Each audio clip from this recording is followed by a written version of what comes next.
Portsmouth is a unique city. Its vibrant world-class waterfront at Gun Wharf is mapping out a new future, built around its proud military history servicing the Royal Navy. But the city faces some major challenges. It's the most densely populated city outside London. A large part of the city boundary is an island, literally an island, surrounded by water. 194,000 people are crammed into it.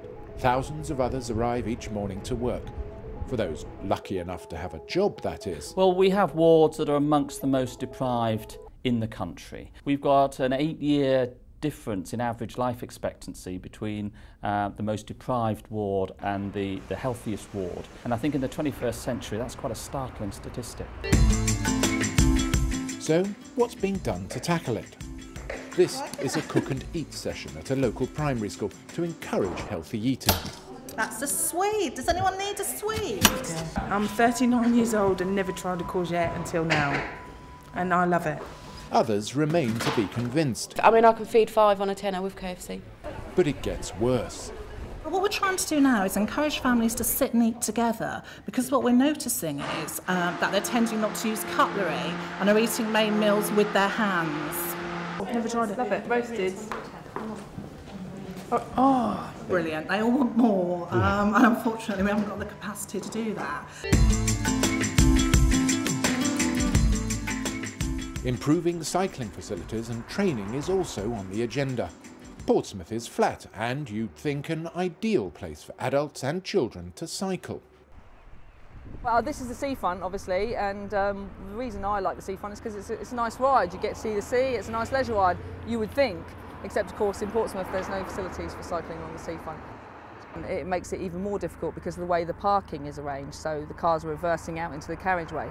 So if you're riding your bicycle with your child behind them, you're likely to get reversed into by a car coming out. So you have to be very, very, very aware of the situation. You can't relax, it's not enjoyable, it isn't a leisure ride at all. An award would make all the difference. It would help us to put in some very good facilities along this area and in other places in Portsmouth where it's very difficult for us to encourage families, especially, to ride because it's dangerous.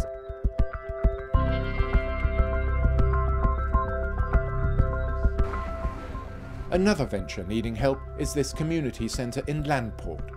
Sold to the Portsmouth Housing Association for £1, the flats above paid for the new centre underneath. This is our new IT suite, and it was very Today, local residents are being given a tour.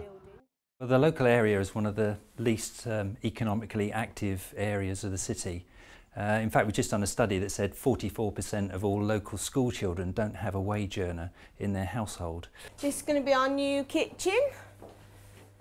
They want to run training courses here that the people desperately need, so they're going to hire out the facilities to pay for it and the running costs. This is going to be used for parties, conferences. But there's a problem. Of course, the local area can't afford a lot in hire fees. For example, the birthday party yesterday attracted a few local families, but they couldn't afford much more than about £5 or £10 an hour to hire the centre. And that isn't going to sustain a lot of learning activity on the back of it. Now, Portsmouth may be crowded, but it does have some open spaces. This is the Milton Peace allotments, and it's another plank of the Healthier City strategy. Milton Peace and Eastney Lake have got 400 plots, and they're all full at the moment, although there's a 2-year waiting list, which shows you, there's a big demand for growing in this city. 4 of them are run as community allotments by the city. They're used by people with disabilities, among others. We're hoping to expand from the site here, maybe do some container growing in people's houses, but using the community allotment as the focus.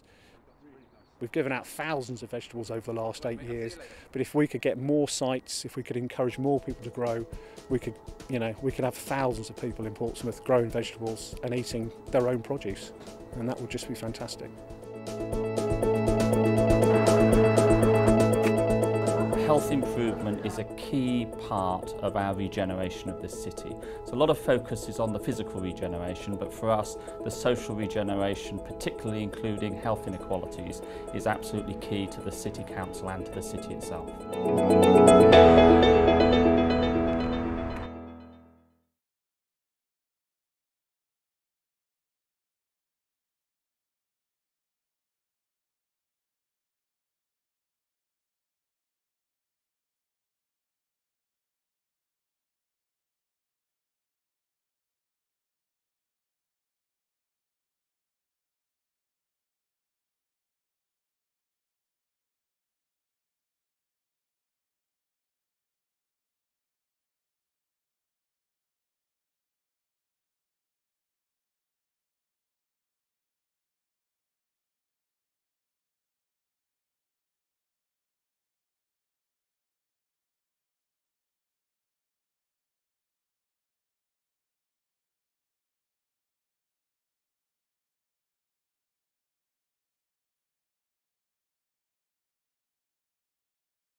I think it has a huge capacity to change this city, and I think the city has the energy to make that change, but we need the support that this award, this commitment would give us. I think it would give the city a huge boost, and I think it would really help the city in its quest to eradicate health inequalities.